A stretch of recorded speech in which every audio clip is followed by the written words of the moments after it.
오늘 이제 24번째 예수님의 비유를 이제 진행하려고 합니다. 근데 24번째 시간이면서 이제 전체 그 목요 성경 공부를 저희가 2018년도부터 계속 진행을 했었는데요. 그때부터 지금 199강 계속해서 이제 지금 이어지고 있습니다.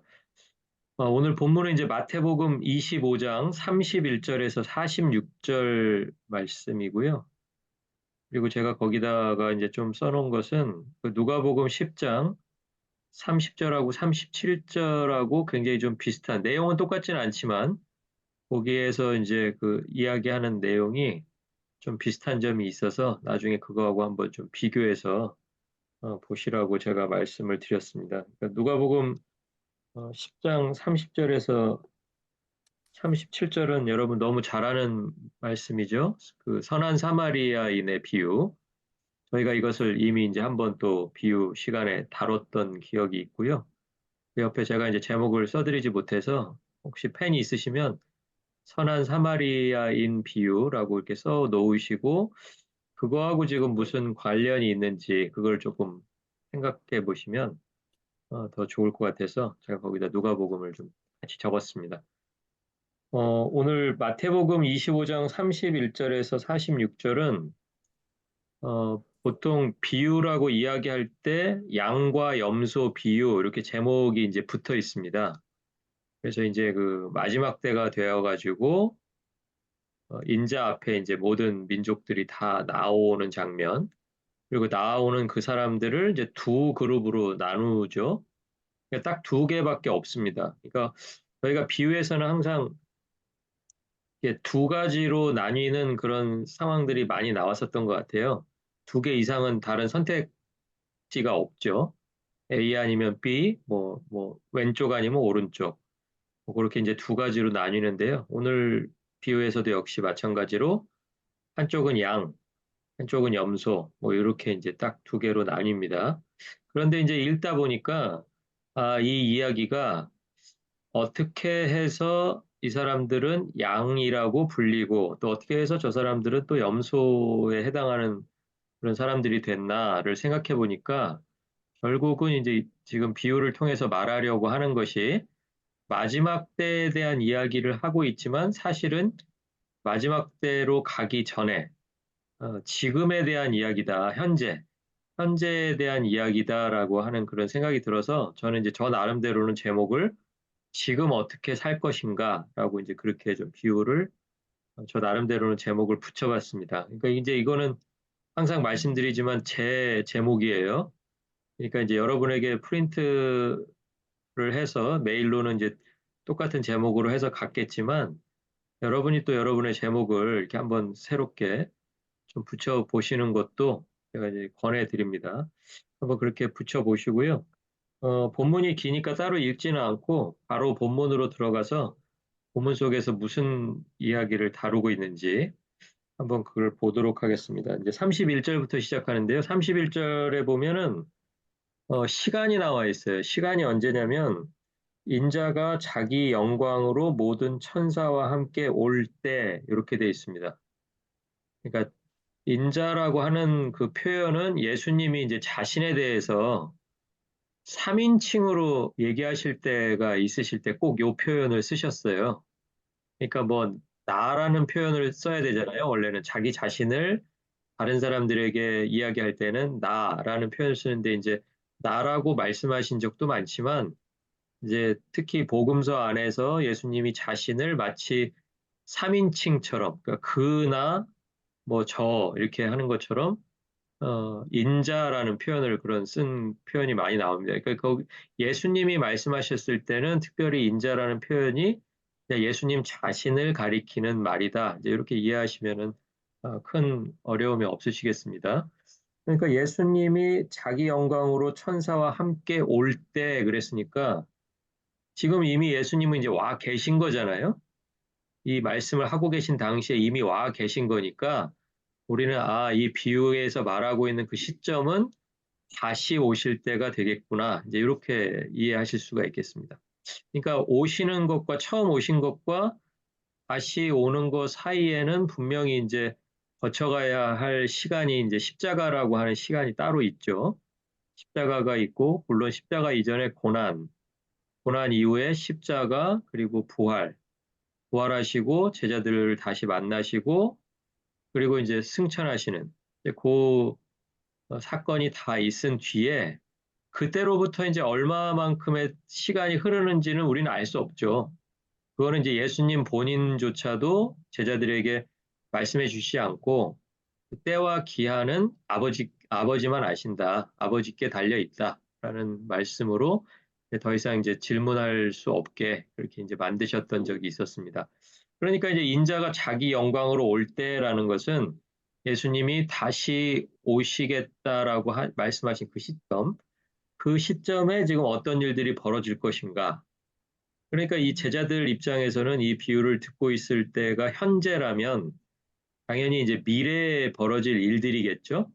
그러니까 이제 우리 역시도 미래에 이런 일이 벌어지겠구나라고 이제 하는 그 얘기가 될 텐데요. 아까 처음에 이제 제가 말씀드렸지만 미래에 벌어질 일을 알려주는 게 목적이 아니고 미래에 벌어질 일을 통해서 그러면 오늘 나는 무엇을 해야 되나 이제 이렇게 이제 적용할 수가 있겠습니다. 다시 말씀드립니다. 이제 미래 이야기를 하고 있지만 시간은 미래예요.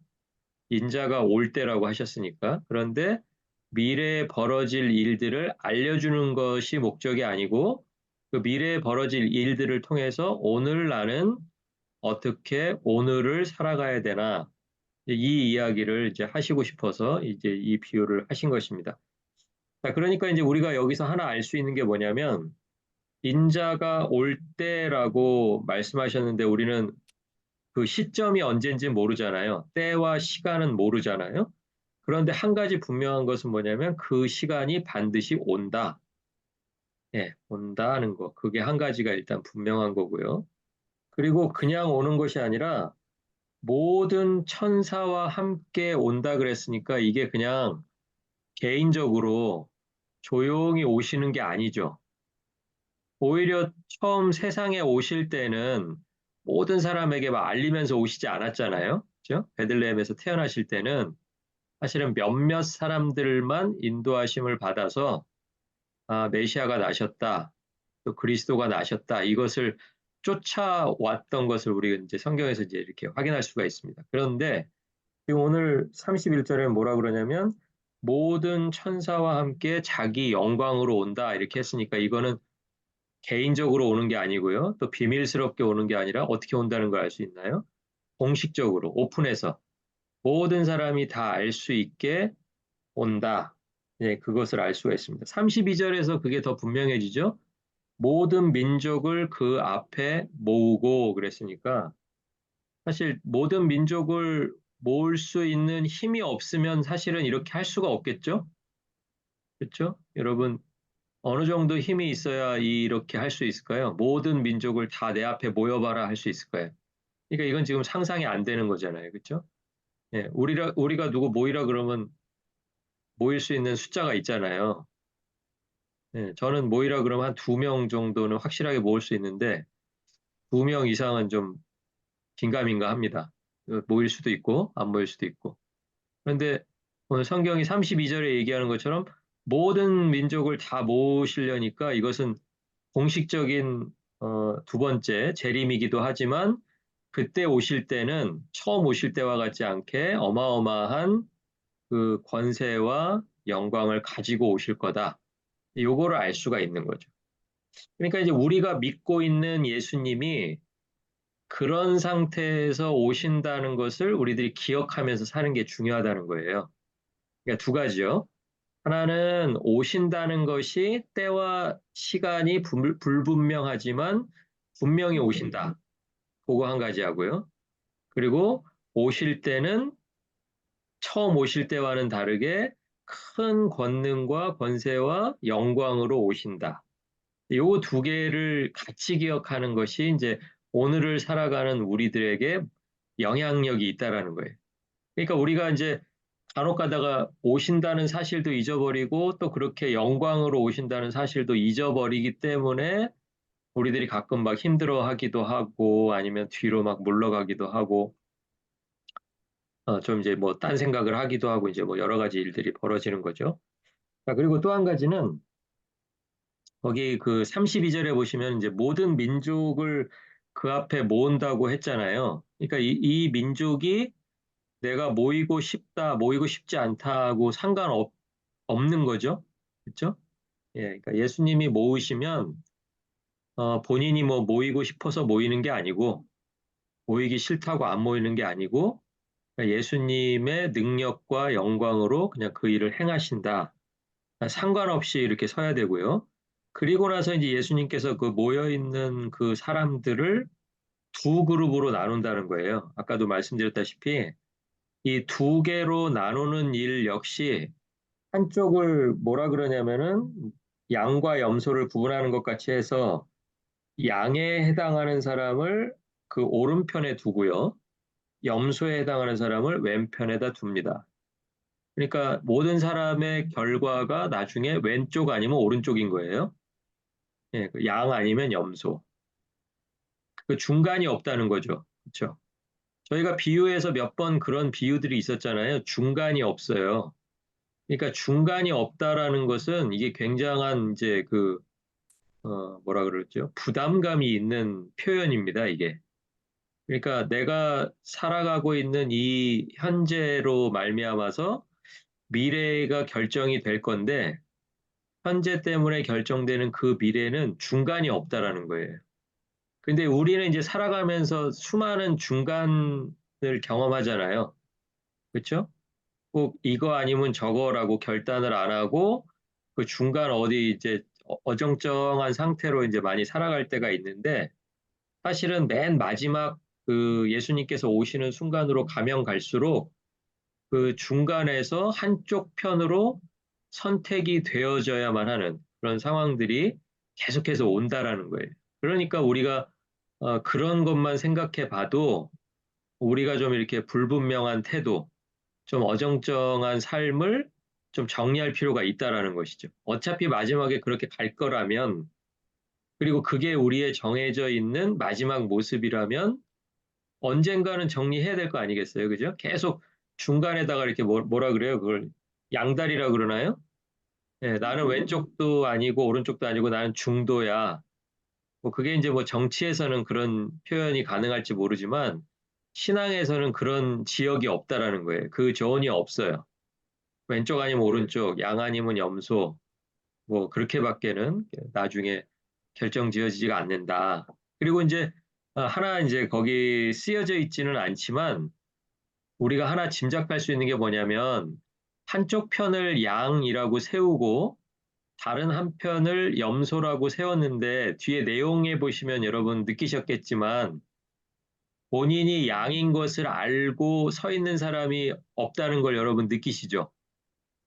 그렇죠? 그 염소도 마찬가지고요. 그러니까 그 세우는 사람에 의해서 구분이 되고 분리가 되는 것이지 야, 양이라고 생각하는 사람 오른쪽에 서봐. 뭐 염소라고 생각하는 사람 왼쪽에 서봐. 이게 아니라는 거예요. 그냥 자기 의사와 상관없이 이쪽으로 가라면 나는 그냥 그쪽으로 가서 설 수밖에 없어요. 거기 가서 뭐 나는 뭐 이쪽이 아닌 것 같아요. 뭐 나 이쪽에 왜 세웠어요? 하는 내용이 이제 뒤에 나올 거거든요. 그러니까 그거랑 상관없이 그냥 예수님은 본인의 의지로, 본인의 능력으로 모든 민족을 모으고, 그리고 모든 민족을 다 모은 다음에 두 개로 딱 분리시키는 것도 물어보고 분리시키는 게 아니고, 그냥 예수님의 판단, 예수님의 기준으로 분리를 시켜버린다. 그럼 이제 우리가 할 수 있는 게 없잖아요. 근데 할 수 있는 게 있다라는 거예요. 할 수 있는 게. 할 수 있는 게 있다라는 게 지금 오늘 이제 비유의 내용입니다. 자, 그래서 이제 그 비유 안에서 항상 이렇게 두 그룹만 있다라는 것은 이렇게 두 그룹으로 나뉘는 그 나눔, 분리가 최종적이다. 이제 이런 뜻으로 여러분 받아들이시면 되겠습니다. 그러니까 한쪽으로 나뉜 다음에는 다시 이제 뭐 반대쪽으로 넘어가거나 왼쪽 편이었던 사람이 뭐그 다음에 오른쪽 편으로 넘어갈 기회가 또 주어지거나 뭐 그런 건 없다라는 거예요. 그냥 그 자체로 모든 것이 다 정리되고 끝이다. 이렇게 이해하시면 되겠습니다. 자, 그리고 34절로 한번 넘어가 보면요. 34절에 이제 오른편에 있는 자들이니까 그 사람들이 양들이잖아요. 그렇죠? 양들은 오른편에 그랬으니까 이제 오른편에 서 있는 사람들에게 뭐라고 이야기하시냐면 어, 내 아버지께 복받을 자들이여 이렇게 얘기합니다. 자, 그러니까 이 말을 조금 이제 설명을 해드리면요. 아버지께 복 받은 결과로 오른쪽에 섰다. 이제 이런 말이기도 하고요. 그리고 앞으로 주어질 아버지께 복을 받았기 때문에 이제 이러이러한 것들이 너희에게 주어진다. 이 표현이기도 해요. 네, 그러니까 항상 두 가지요. 뒤에 이제 뭐 좋은 결과, 좋은 것이 주어지기 때문에 복이기도 하지만 그 처음에 나눠지는 그 나눔 있잖아요. 왼쪽으로 오른쪽으로. 오른쪽으로 나눠지는 것 자체가 복이다. 이렇게 이야기하고 있다는 거예요. 그러니까 복을 거기에 이제 복 받을이라고 써 있기 때문에 우리는 이게 미래 같잖아요. 미래. 그렇죠? 과거라면은 복 받은 이렇게 했었어야 되잖아요. 근데 한글 성경에 보니까 복 받으리라고 써 있어서 요 말만 가지고 보면은 아, 요게 미래의 복을 앞으로 주시겠다는 뜻인가? 요렇게만 생각할 수가 있는데 그건 아니라고요. 예, 그러니까 말만 가지고 보면 이제 앞으로 뭔가 이제 상을 주시는 거, 그거를 복이라고 얘기하신 것 같지만 사실은 왼쪽이냐 오른쪽이냐 그 나눔에 있어서 오른쪽에 서게 된 거, 그거 자체가 또 복이라는 거예요. 그런데 또 내용을 이렇게 훑어보시면 그 오른쪽에 서게 된 이유가 또 뭐냐면 현재 내가 사는 삶 속에서 뭔가를 하고 있어서 그 결과로 오른쪽에 세우신 거예요. 그렇죠? 그렇다면 현재 내가 이러이런 일을 하면서 살고 있는 것, 그거 자체가 뭐다? 아버지가 주신 복이다. 아버지께 복 받은 것이다. 그렇게 따진다면은 성경에서 지금 복 받을이라고 이렇게 표현이 되어 있지만 사실은 복은 이미 받았다. 이제 이렇게 이해하시면 좋겠습니다. 자, 왜 그런지 한번 이제 설명을 해볼게요. 자, 마지막에 이제 복이라고 주어지는 것을 보니까 뭘 복이라고 주시나요? 너희를 위하여 예비된 나라를 상속받아라. 이렇게 하죠. 그렇죠? 그런데 나라를 주시는데 나라를 어떻게 주세요? 준비했다가 주신다고 말씀하시죠? 준비했다가. 그죠? 그러니까 이 나라는 그때 가서 준비된 게 아니고, 그때 가서 준비하는 게 아니고, 언제부터? 언제부터요? 거기 34절에 보면 그 표현이 하나 나와 있잖아요. 준비가 언제부터 돼 있어요? 창세로부터. 거기 찾으셨어요? 성경 본문에서? 예. 창세로부터 준비가 이미 되어 있대요. 그러면 우리가 살아가고 있는 지금보다 창세가 이전이에요? 이후에요? 훨씬 이전이죠. 아, 그러니까 하나님의 복이라고 하는 게 미래에 우리가 뭔가 받게 되는 거에만 있는 게 아니고 하나님께서 주시겠다고 말씀하신 그 나라는 하나님 나라죠. 그 하나님 나라는 이미 창세 전부터, 창세로부터 아버지께서 준비를 하고 계셨는데 받을 사람들까지 염두에 두시고 준비하셨다는 거예요. 그러니까 복을 앞으로 받을 거예요? 이미 받았어요? 받았죠. 그렇죠. 이미 받았죠? 예, 그러니까 우리가 그 성경에는 내 아버지께 복 받을 자들이요. 그러니까 우리는 미래에 복 받을 것만 생각하는데 실제로 우리는 이미 복을 받았고 현재 받고 있는 사람들이다. 이게 이제 성경이 우리에게 이야기해주는 내용이라는 거예요. 그러니까 하나님이 복이라고 하는 것은 과거에도 복이 있었고 현재에도 복이 있었고 미래에도 그 복이 있을 거예요. 그러니까 미래의 그 시점에 가서는 과거와 현재에 쭉 이어오던 복을 내가 눈으로 확인받는 과정이지 그때 가서 새롭게 뭔가 복이 생겨나는 것은 아니다. 이렇게 이해하시면 되겠습니다. 그러니까 하나님이 그렇게까지 다 계획으로 다 여러분 다 계획을 세워 놓으신 거예요. 자, 그러니까 아버지의 계획 안에서 이 오른쪽 편에 서 있는 사람들은 그런 의미로 본다면 이미 상속자들이다. 그죠? 상속해라 그러니까 그날부로. 그러니까 미래의 어느 시점에서 오늘부터 상속하는 것처럼 그렇게 들리지만 실제로 이것을 나를 위해서 언제부터 준비하셨다고요? 창세로부터 준비하셨다잖아요. 그러니까 내가 나는 모르고 있었을지 모르지만 나는 그것을 실감을 못했을지 모르지만 나는 언제부터 상속자였던 거예요? 언제부터? 창세로부터. 내가 아직 어머니 뱃속으로부터 나오기 전에도 나는 상속자였고 지금 오늘 무엇인가를 행하고 있는 나도 지금 여전히 상속자인데 마지막에 그것을 언제 확인받는 거예요? 인자가 모든 천사들과 함께 영광으로 왔을 때 그것을 최종적으로 확인받는 것이지 이때부터 상속자가 되는 게 아니라는 거예요. 그러니까 이제 좀 현재를 살아갈 좀 뭔가 좀 든든함이 생기죠. 그렇죠? 앞으로 내가 뭘 잘해서 하나님 앞에 내가 상속자가 되는 게 아니고 나는 이미 상속자니까 상속자답게 사는 거죠. 그렇죠? 그렇잖아요? 나를 태어나기 전부터 나를 상속자로 하나님이 미리 준비해 놓은 그런 나라가 있다면 그 나라를 향해서 나아가는 우리들이 현재를 지금 상속자처럼 사는 게 너무 당연하잖아요. 그렇죠? 예, 그러니까 이제 마지막 결말을 이렇게 알려주시면서 너희들이 이런 존재다. 이런 나라를 상속받을 마지막 장면을 이래서 보여준다. 이제 이렇게 말씀하시는 그런 비유라고 할 수가 있겠습니다. 자, 그러면 이 상속자들은 자기가 이제 상속자인 걸 잘 모른다고 그랬어요. 그죠? 우리는 이제 이렇게 말씀을 통해서 은혜를 그게 은혜잖아요. 이 사람들 당시에 있는 사람들은 자기가 상속자인 거 잘 몰랐을 거예요. 자, 그런데 그래도 그 상속자들이 살아가는 모습을 보니까 그 삶 속에 뭐가 다른 모습이 보이더라는 거예요. 상속자처럼 살지 않는 사람들하고 뭐가 좀 다른가? 이렇게 봤더니 그 사람들이 뭐를 하고 있었냐면 이제 40절에 보니까 좀 넘어가서요. 40절에 보면 임금이 이제 이 사람들을 오른쪽에 세워둔 이유가 이제 거기 나오는데요.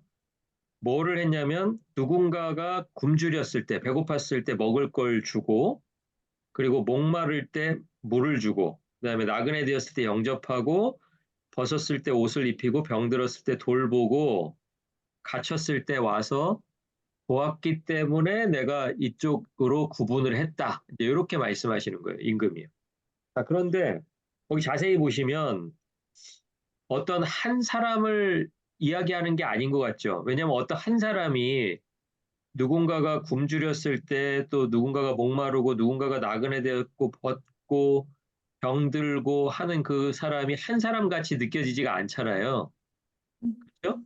예, 네. 그러니까 살면서 이런 일을 한 번씩은 해 보았겠지만 그 사람이 딱 한 사람에게만 그렇게 한 건 아니겠죠.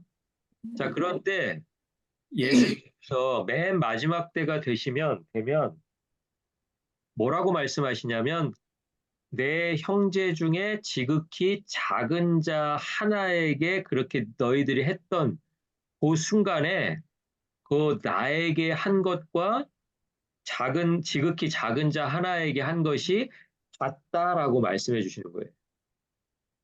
자, 다시요. 예수님은 승천하신 다음에는 우리의 눈으로 볼 수 있는 우리의 그 생활 영역에 계신 분이 아니죠. 네. 그렇잖아요? 네. 다시 오시기 전까지는 인자가 모든 천사와 함께 자기 영광으로 다시 오시기 전까지는 우리가 예수님인 줄 알면 당연히 예수님한테 먹을 것도 주고 마시게 해드리고 뭐 당연히 이렇게 했겠죠. 이걸 안 할 사람이 있겠어요? 예수님을 따라간다는 사람들이 당연히 했겠죠. 그렇죠? 자, 그런데 우리들은 살면서 이런 일들을 누구에게 하게 되냐면 사람에게 하게 된다라는 거예요. 사람에게. 그렇죠? 사람이 누군가 배고프다 그러면 먹을 걸 준 기억도 있으시잖아요. 목마를 때 물도 주고, 그다음에 나그네를 집으로 들어오라 그래서 좀 쉬게 하고, 옷 입히고, 뭐 병 들었을 때 들여다보고, 이게 다 우리의 일상에서 벌어지는 일들이라는 거예요. 자, 그런데 우리의 일상에서 벌어지고 있는 그 일들을 마지막 때가 되면 뭐라고 얘기해 주자면, 그게 나한테 한 것과 똑같다라고 말씀해 주신다는 거예요. 자, 그런데 그 대상이 있어요. 대상이. 우리가 이 일을 하지 않는다라는 것이 아니고 그 일을 해야 되는데 대상을 누구라고 이야기해 주시냐면 내 형제 중에 지극히 작은 자 하나에게 이렇게. 우리가 거기서 하나 꼭 기억해야 될 말이 있습니다. 여러분 펜이 있으시면요. 한번 거기다 이렇게 서클 한번 해보세요. 내 형제, 네. 내 형제. 여러분 거기서 내 형제가 누구예요? 누구와 나예요? 누가? 여기서 말하고 있는. 지극히 작은 자. 나가 누구예요? 지금 도와주는 사람? 아, 네. 아니죠. 누구예요? 나가 예, 누구예요? 나가. 예수님. 그렇죠. 임금이잖아요. 예수님이잖아요. 이거를 잊어버리시면 안 돼요. 우리가 누군가한테 하고 있는데 우리가 생각하지 못하는 부분이 뭐냐면, 아, 이 사람을 지금 임금이 마지막에 뭐라고 부르고 있냐면 내 형제라고 부르고 있어요. 임금의 형제잖아요. 왕 같은 사람이라는 거예요. 왕 같은 사람. 그러니까 우리가 옆에 있는 사람이 지극히 작은 자 하나로 느껴지는 그 사람이 나중에 뭐라고 불려질 사람이에요? 마지막 때가 되면 예수님. 예수님이 이 사람은 내 형제다라고 이렇게 불러줄 그런 사람이라는 거예요. 그러니까 이거를 잊어버리시면 안 돼요. 이거를 한번 예수님께서도 얘기하셨어요. 언제 얘기하셨냐면 정말로 자기 친형제 자매 어머니가 자기가 미쳤다는 얘기를 소문을 듣고 사람들하고 모여가지고 이렇게 하나님 나라에 대해서 이야기하고 있는데 밖에 서가지고 예수님 보고 나오라고 부르는 그런 장면이 있으셨을 거예요. 읽어보셨죠? 네. 그때 제자 중에서 그 말씀을 듣다가 아, 밖에 지금 형제와 누이와 어머니가 와 있다. 그러니까 예수님이 뭐라 그러셔요? 누가 내 예, 형제. 내 네. 형제고 내 자매고 내 어머니냐 이렇게 말하시면서 거기서 중요한 얘기를 하나 하세요. 뭐라 그러세요? 내 말. 하나님의 뜻대로 행하는 사람이 내 형제고 내 자매다. 이렇게 얘기하시잖아요. 그렇죠? 그러니까 이 내 형제 중에 지극히 작은 자 하나에게 할 때 그 내 형제는 임금의 형제거든요. 그러니까 임금의 형제는 다른 말로 하면 누구냐면은 하나님 뜻대로 행하는 사람. 예, 그 사람을 지금 예수님은 마지막 날에 내 형제다라고 불러주실 거라는 거예요. 그러니까 내가 또 섬기고 먹이고 입히고 돌봐야 될 그 가장 작은 자 한 사람이 바로 누구냐면 예수님의 형제로 불려지는 그런 사람이라는 거예요. 그러니까 우리가 오늘을 살면서 이 사실을 기억해야 돼요. 그래야 이제 작은 형제, 작은 사람 한 사람이 내 눈에 들어온다는 거예요. 보통 그거를 잊어버리면요. 이 사람의 존재가 예수님의 형제라는 것을 생각하면 우리가 함부로 하는 것은 둘째치고 그 사람에게 최선을 다하지 않을 이유가 없잖아요. 이 사람이 예수님의 형제라는데 마지막에 이 사람이 내 형제였다라고 말해주는데 그 사람이 누군지 알면 우리가 그 사람에게 잘하지 않을 분이 계세요? 무조건 잘하는 거죠. 그렇죠? 물론 이제 그것 때문에 잘하는 건 아니지만 뭐 목마르다니까 물 주고 배고프다니까 밥 먹이고 하겠지만 우리들이 그 사실을 잊으면 안 된다는 거예요. 아, 이 사람이 예수님의 형제구나. 예수님이 형제라고 부르는 사람이구나. 그리고 또 한 가지는요. 형제 중에 지극히 작은 자 하나에게 이렇게 하는 사람은 특별히 이렇게 형제들이 이제 이렇게 지극히 작은 자도 있다면 이 사람보다 조금 더 큰 사람들도 당연히 있을 거 아니에요? 여러분 생각에는 어떠세요? 제일 작은 자 하나에게 하는 사람은 딱 그 사람 한 사람에게만 할 것 같으세요? 아니면 다 하면서 쭉쭉쭉쭉 내려가다가 가장 작은 자까지 할 것 같으세요? 어떠세요? 가장 작은 자까지. 그렇죠. 보통은요, 가장 작은 자한테 못하는 사람들도요, 자기가 좀 해야 되겠다 싶은 사람이 있어요. 그렇죠. 근데 보통 사람들이, 아, 내가 저 사람은 좀 챙겨야 돼 하는 사람들은 보면 다 가장 작은 자보다는 상대적으로 다 큰 사람들. 그죠? 그리고 어떤 사람들은 또 일부러 자기가 또 누군가를 대접해야 될 일이 생기고 누군가를 돌봐야 될 일을 또 상대방이 나를 또 돌보아 줄 만한 사람들을 그렇게 하는 사람들도 있어요. 이게 너무 당연한 거예요. 우리가 성경에서도 그런 비유들이 몇 번 나오죠. 그래서 예수님 뭐예요? 잔치에 누구를 초대하려거든 어떤 사람 초대하라 그러시던가요? 어떤 사람? 너한테 다시 답례로, 인사로 너를 다시 초대해주지 못할 사람들을 초대해라. 이렇게 말씀하시잖아요. 그렇죠? 근데 왜 그렇게 얘기하시냐면 사람들은 일반적으로 내가 한번 대접하고 저 사람이 나를 또 한번 대접하고 이게 자연스럽다라는 거예요. 그러니까 그런 기준에서 내 형제, 내 자매를 이야기하고 또 내 이웃을 이야기하다 보면 내가 나의 이웃이라고 정해놓은 그 경계를 넘어가기가 어려워요. 그렇죠? 여기까지는 내 이웃이야. 이렇게 딱 하는 그 경계가 사람들마다 분명하게 있어요.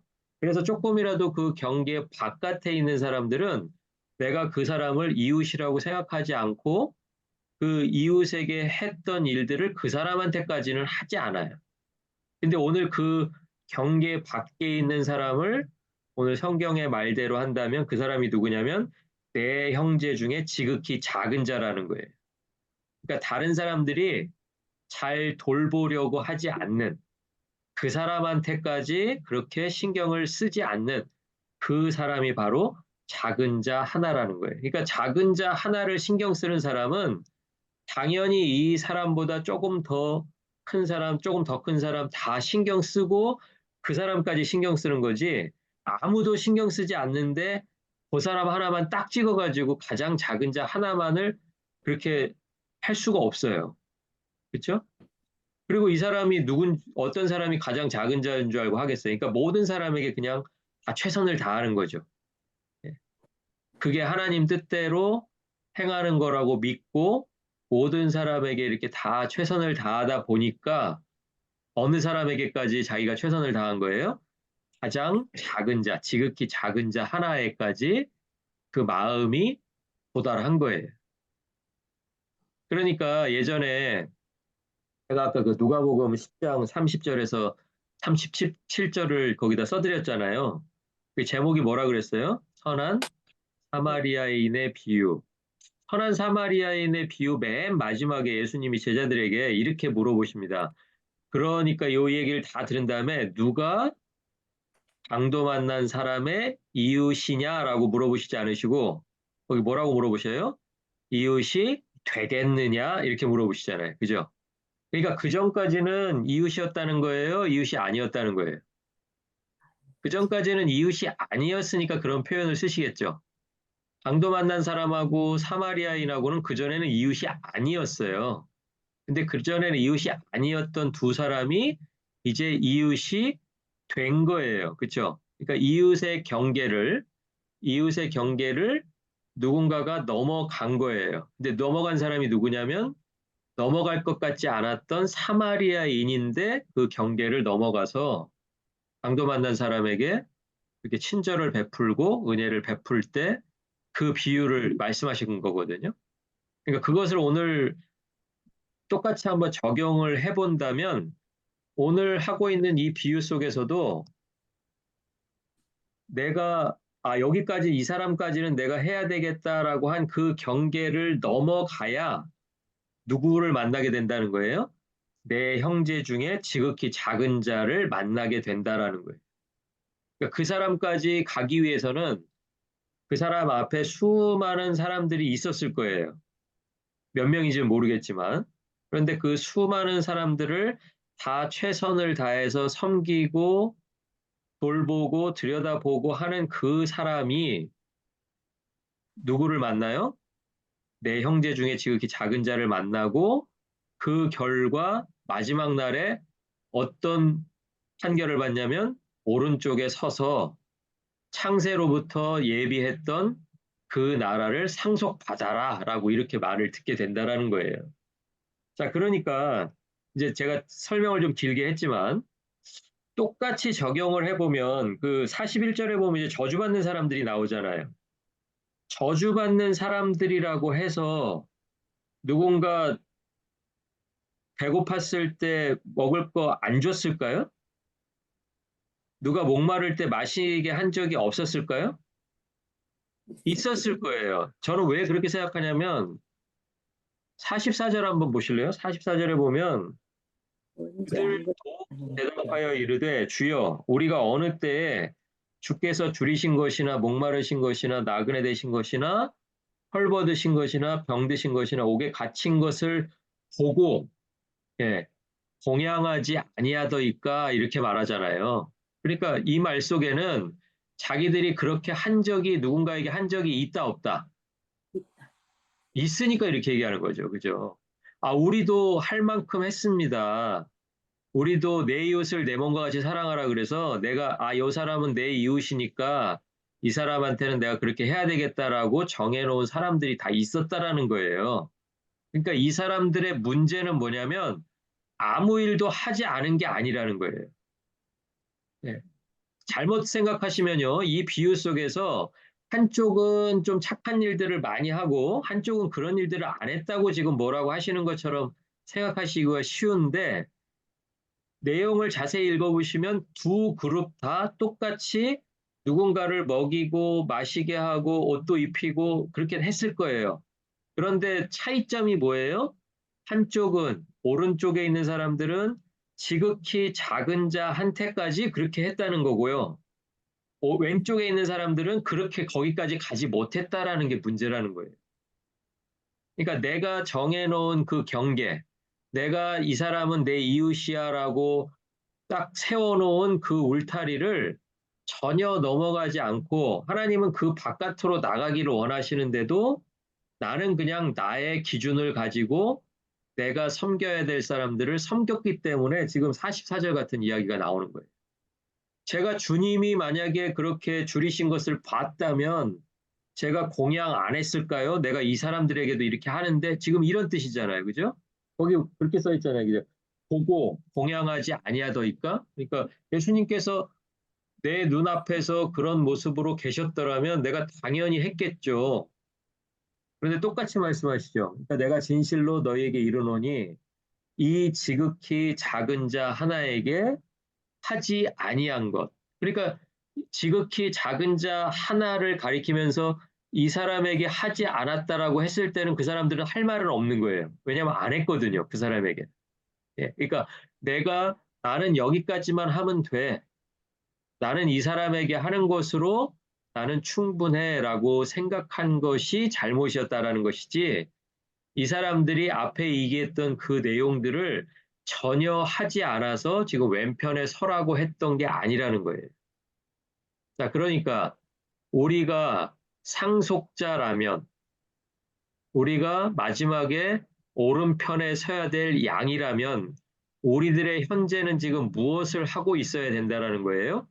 그 하나님께서 마지막 날에 내 형제 중 지극히 작은 자가 누굴까를 고민하면서 살아가야 된다는 거죠. 그렇죠? 내가 매번 하던 사람 말고요. 내가 매번 하던 사람은 당연히 내가 언젠가 또 하겠죠. 비슷한 상황이 벌어지면 하겠죠. 그걸 안 하지는 않을 거예요. 자, 그런데 지극히 작은 자는 어디에 있을 가능성이 많냐면 내가 지금까지 한 번도 베풀지 않았던 사람들 중에 있을 확률이 많죠. 그렇지 않나요? 내가 이미 가장 지극히 작은 자 하나를 만났다고 생각하는 것보다 아직까지 만나지 못한 그 가장 지극히 작은 자가 또 있을 거라는 생각을 하는 게 더 가능성이 높죠. 그게 맞잖아요. 자, 그러니까 상속자들은 어떤 삶을 사냐면 누구를 만나든지 또 그 사람이 지극히 작은 자가 아닐까라는 마음으로 살아갈 수밖에 없다라는 거예요. 그렇죠? 네, 그러니까 그 비유를 오늘 지금 말씀을 통해서 알려주고 계신 것입니다. 그러니까 마지막에 그 저주를 받는 사람들도요, 마귀와 그 사자들을 위한 영원한 불 속으로 이제 들어가게 되는데요. 영원한 불은 앞에 얘기했던 그 상속받을 나라처럼 미리 준비되어 있다라는 것을 여러분 기억하셔야 돼요. 예, 그러니까 두 개가 다 미리 준비되어 있어요. 마지막 날에 가서야 이 사람들 어떻게 해버릴까? 영원한 불에다 넣자. 이렇게 된 게 아니고요. 창세로부터 상속받을 나라가 예정되어 있고 준비되어 있는 것처럼 그 오른편에 서 있게 될 그 사람들을 위해서 준비된 영원한 불 역시도 이미 이전에 다 준비되고 있었다. 이제 이렇게 봐야 되는 거겠죠? 자, 그리고 이제 그 왼편에 이제 염소에 해당하는 사람들이 마귀의 운명, 그리고 그 마귀의 사자들의 운명과 같은 운명에 처해집니다. 자, 그러니까 그 앞에 보시면, 어, 41절 한번 다시 한번 볼게요. 41절만 보고 마치겠습니다. 41절에 보면 왼편에 있는 자들에게 이르시되 저주를 받은 자들아 라고 하신 다음에 그 다음에 성경에다 이제 한번 표시를 해놓으시면 좋을 것 같아요. 나를 떠나라고 돼 있어요. 나를 떠나. 거기서 그 나를 떠나가 굉장히 중요한 말입니다. 우리 지난번에도 그 혼인잔치 비유할 때 한번 이제 그런 말이 나왔는데요. 예복을 입지 않은 사람에게 마지막에 이제 어떻게 되냐면 바깥 어두운 곳으로 이렇게 끌고 나가잖아요. 수족을 다 묶어가지고 바깥 어두운 데라는 이제 그런 표현이 나오는데 그게 똑같은 말이에요. 지금 나를 떠난다라는 말이 굉장히 중요한 이유가 뭐냐면 마지막이고요. 이게 마지막 때고 그리고 두 개로 나뉘는 거 외에 선택이 없다 그랬잖아요. 근데 그때가 돼서 그 인자를 떠난다는 것은 이제 최종적인 거예요. 인자를 떠났다가 다시 뭐 인자를 찾아서 오고 다시 기회를 받고 이런 건 없어요. 이것은 영원한 분리를 의미합니다. 그래서 지난주에 그 다루었던 그 혼인잔치 비유에 나오는 표현, 바깥 어두운 데하고 똑같은 표현이라는 거예요. 그러니까 바깥 어두운 데로 쫓겨났다가 또 자기가 잘못하고 뉘우치면은 다시 또 문 열고 들여보내주고 이런 게 없었듯이 나를 떠나는 것으로 이제 완전히 끝이라는 거예요. 그러니까 이들이 영원한 벌을 받는 이유는 나쁜 행동을 해서가 아니에요. 다시 한번 말씀드리지만 나쁜 행동을 해서가 아니라 하나님이 기뻐하시는 행동을 하지 않아서 그렇다. 하나님이 기뻐하시는 행동은 뭐예요? 지극히 작은 자 하나에게 내가 원하는 것을 하고 있었던 것. 그 사람의 필요를 채우고 그 사람의 어려움에 공감하고 그 사람을 들여다보고 돌보고 하는 그 일들.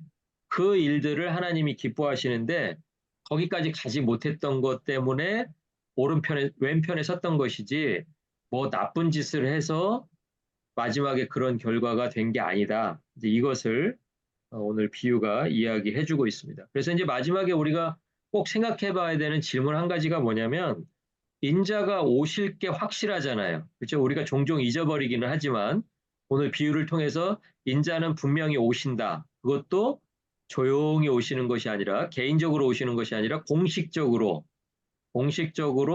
드러내놓고 오시는 것이 분명한데 그러면 우리가 인자가 오실 때까지 우리는 오늘을 어떻게 살 것인가? 오늘 무엇을 할 것인가? 그것이 이제 오늘 비유를 통해서 우리 스스로에게 이제 물어봐야 되는 이제 질문이라고 할 수가 있겠습니다. 여러분이 한번 시간을 내셔서 인자가 오실 때까지 나는 무엇을 하며 살 것인가? 나는 어떤 일들을 할 것인가? 아까 제가 중간에 잠깐 소개를 드렸지만 계속해서 우리가 만나고 우리가 공동체 안에 있는 사람들 속에서 지극히 작은 자가 누구인지를 고민하고 찾아보고 또 지금까지 내가 베풀지 않았던 사람 중에 그 사람이 있을 것으로 믿고 또 그 사람들을 찾아내고 그 사람들을 돕고 또 필요를 채우고 하는 그런 일들이 상속자로서 마땅히 해야 될 일이다. 우리가 그 일을 함으로 해서 상속을 받는 게 아니고요. 이미 과거로부터, 현재로부터 미래까지 정해져 있는 그 하나님 나라의 상속자들로서 하나님이 기뻐하시는 일을 우리도 오늘 해야 된다는 것이 오늘 비유의 교훈이라고 할 수가 있겠습니다. 오늘 제가 다른 날보다 조금 길었는데요. 오늘 배운 거 한번 다시 한번 여러분 혼자 이렇게 정리하시면서 오늘 비유에 좀 제목을 붙여본다면 나는 어떤 제목을 붙일 수 있을까? 한번 꼭 한번 해보시고요. 이번 달 성경 공부는 이제 오늘 이제 마쳤고요. 다음 한 주 휴강하고 이제 3월 첫째 주 목요일에 다시 여러분 25번째 시간으로 준비해서 찾아뵙도록 하겠습니다. 오늘 공부하시느라고 수고 많으셨습니다. 감사합니다. 감사합니다. 입니다.